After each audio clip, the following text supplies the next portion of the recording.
block of 10 kg is pulled by a constant speed on a rough horizontal surface by a force of 19.6 Newton. The coefficient of friction is. बच्चों suppose कीजिए एक rough surface पे अपन क्या कर रहे हैं, एक ब्लॉक को प्लेस कर रहे हैं.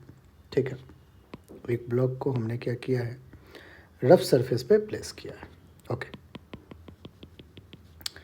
कह रहा है मास कितना है 10 kg, ले लिया 10 kg. Is pulled bye a constant speed. बच्चों कांस्टेंट स्पीड, कांस्टेंट स्पीड तो एक्सेलरेशन आपका क्या होगा, 0. ठीक है, on a rough horizontal surface by a force, एक फोर्स अप्लाई किया गया है 19.6 न्यूटन का.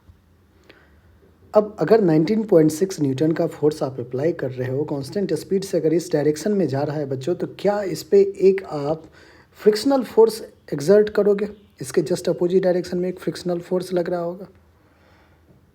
ठीक है बच्चों, अब फ्रिक्शनल फोर्स F लग रहा है, 19.6 न्यूटन लग रहा है. एक और अगर देखें तो नॉर्मल रिएक्शन सरफेस की वजह से ऊपर, और 10 इंटू जी नीचे की तरफ.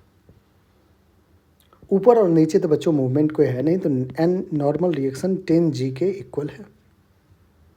एक एक्सप्रेशन यहाँ से आ गया. दूसरे एक्सप्रेशन के लिए अगर देखें बच्चों, तो एक फोर्स है 19.6 माइनस का friction force F is equals to mass 10 into acceleration A. अब एक्सेलरेशन तो 0 है, एक्सेलरेशन क्या है, 0. तो 19.6 is equals to friction force F होगा.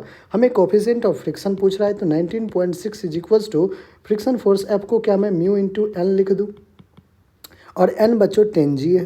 तो 19.6 divided by N is equals to mu, N is 10G, G की वैल्यू 9.8 रखें, इज इक्वल्स टू म्यू. 9.8 2 जा, और 2/10 बच्चों कितना आ जाएगा, 2/10 0.2 आ जाएगा. तो जो म्यू की वैल्यू है वो कितना आ गया, 0.2 आ गया. 0.2 आपका कौन सा ऑप्शन है बच्चों, ऑप्शन नंबर बी, और यही हमारा क्या है, बिल्कुल करेक्ट आंसर है. आई होप बच्चों यहाँ तक आपको